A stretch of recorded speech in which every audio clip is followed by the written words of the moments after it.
Hi, this is Carolyn James from Holistic Campus, and today I'm talking with Larry Quemere, and he's a counseling hypnotist and one of the founding practitioners. How are you, Larry? I'm really good this morning. Thanks for asking. Yourself? Very good, thanks. So, can you explain a little bit about what exactly a counseling hypnotist is? Sure. What we do is we listen. We play back what we hear.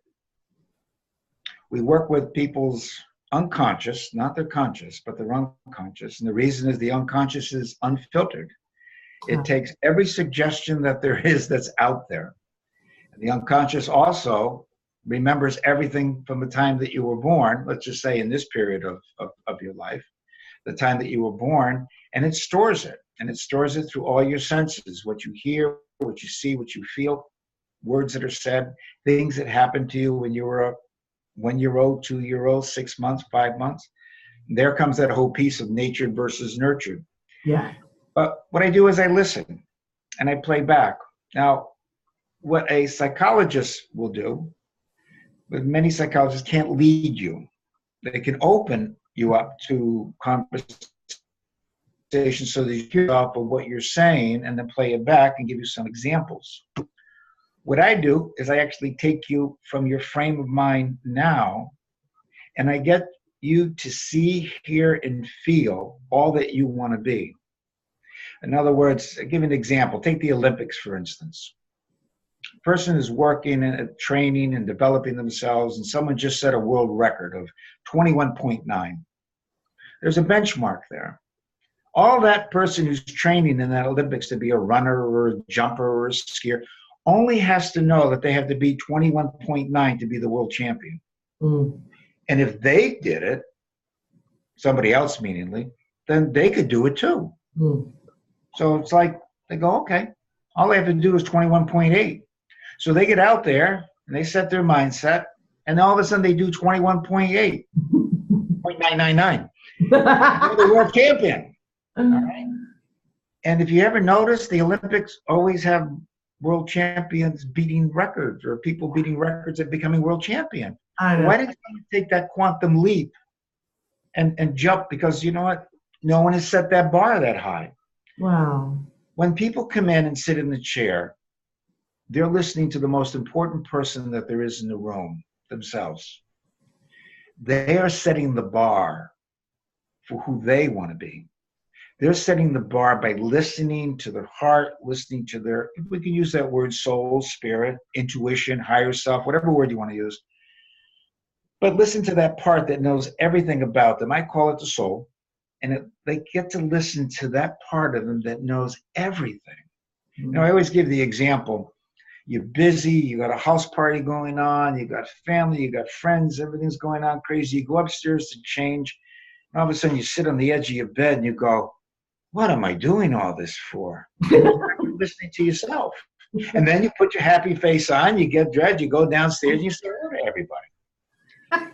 That's the part that I ask people to get to. It's my job to bring them there. It's my job to have them listen to themselves. And they set the bar for what they really want. And so I always use the expression, what do you really, really want? And then I use this key word called surrender. People don't like that word at first, but imagine surrendering to who you really want to be. Imagine surrendering to your authentic self. Imagine surrendering to your passions in life. Right.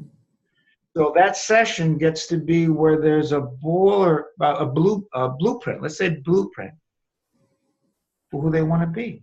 Because that's who they are. They just haven't stepped into it. So I bring people their wishes, their dreams, their aspirations, but who does it? They do it. That's because it's time for them to listen to the most important person there is, them. And then we anchor it in. That's the important part, to anchor it in so that when they leave the office, that's really when the work begins in earnest. Mm-hmm. Because now they are to integrate what they experienced in that chair or the sofa or wherever it may be because they do it anyways. In other words, you have an epiphany or an aha moment by watching a movie or seeing something in nature or seeing something, and all of a sudden everything comes together. I mean, I can remember walking down the street 3 doors down from my office, with a bank to the office. And I was working on something, and like you had mentioned Carl Jung before, he said he took 10 years to interpret a dream. And one day I got my epiphany. I watched a leaf drop down off of a tree, hit the ground, and it dawned on me, the leaf doesn't really change. Its chemical composition changes, but it goes back into the earth and it nurtures. And all of a sudden I became very comfortable with reincarnation, all because of that leaf falling down. And so I plant seeds in people's unconscious minds to begin to live the life that they want to live. That's what I do. That's a beautiful thing. I think it is. That's why I do it. Great explanation, Larry. So how did you get started doing this? Like, you and I were talking, we were both chefs in another world. Yeah, we were. What another life that was. That was fun. It was fun.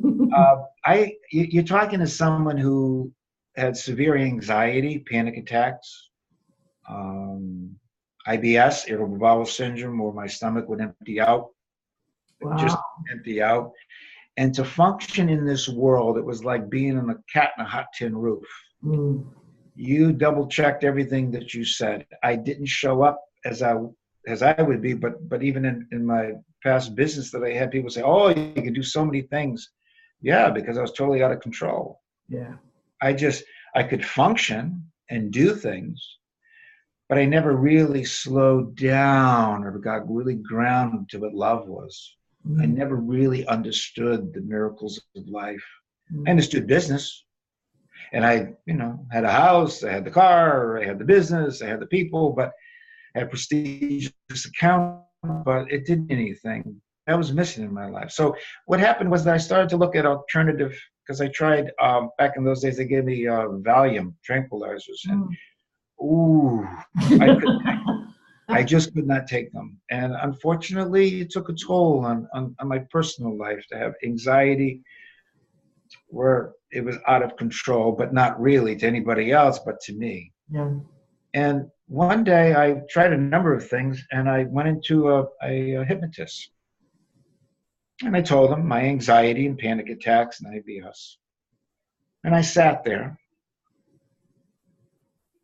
And of course, I thought it was going to work like this. Hi. Done? Okay. Everything's great. Okay. And it didn't happen like that, by the way. Okay. It didn't happen. And no one told me I had to do the work. Just fix me. Yeah. It was. I had to do that. And so I paid the bill and I left, and I didn't think I was hypnotized.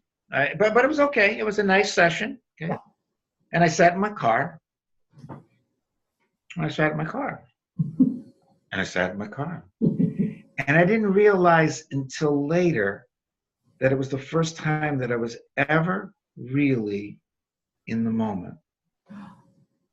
I wasn't thinking. I was just breathing in and out. My whole body was at peace. I did realize something happened in that office, but I didn't know what happened. Yeah. And that's part of the other thing now. What I do is I teach a lot, because what you do is you want to give a lot of tools, not just hypnosis. You want to give a lot of tools, because from that moment, being in the car, and hypnotist was a very fine hypnotist, by the way, but I realized that I needed to understand what happened in that room, right, or what could happen in that room, or what power I had. So I work a lot with people to understand, not to give power away, but to be able to feel it and understand, if I'm giving it away, I know I'm giving it away. And they also know the consequences of giving it away. But that was a wonderful time for me. So I always thank that hypnotist in my mind for exposing me to just being in the moment. And I got interested in hypnosis, and therefore became certified, trained in it, and I've been working it since 2001, being certified. But it dawned on me that I remember back in, and I talked about catering. I owned a coffee shop at one time, and I had a walk-in box that I bought, and I had a baseball team. And I remember we had everybody back to the coffee shop I had, and we were in the walk-in box doing meditation. And I realized that I've been doing this all along, but I didn't know I was doing it. Right.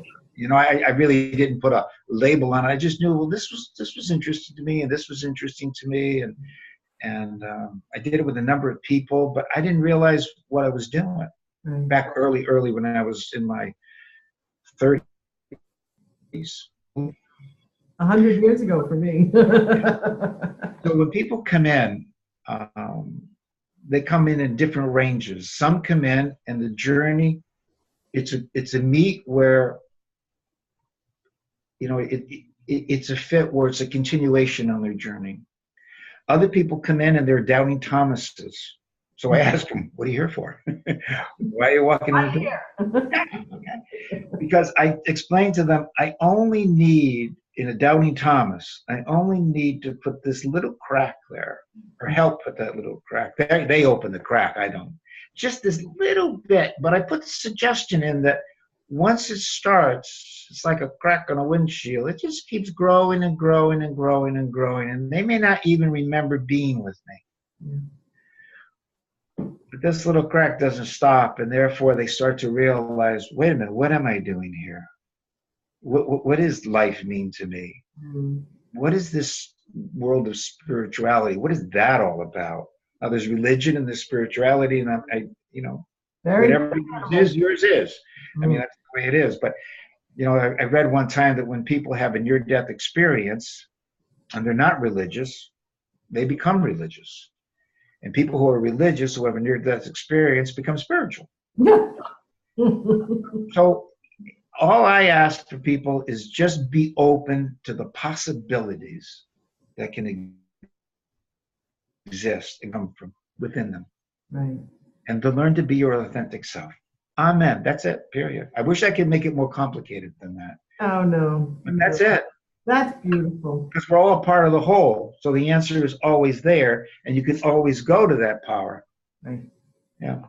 But again, I'm rather simple in what I do. Well, simple is fine. Simple is effective. Well, I know you and I have a little bit of a session to go up, and I'm looking forward to that. But is there anything else you wanted to share before we go? No, except that it's an interesting day, and today is a treasure in sitting with you. And from this, I'm open to receive. Perfect, perfect. Okay, Larry, we'll see you in a minute. Okay, kid.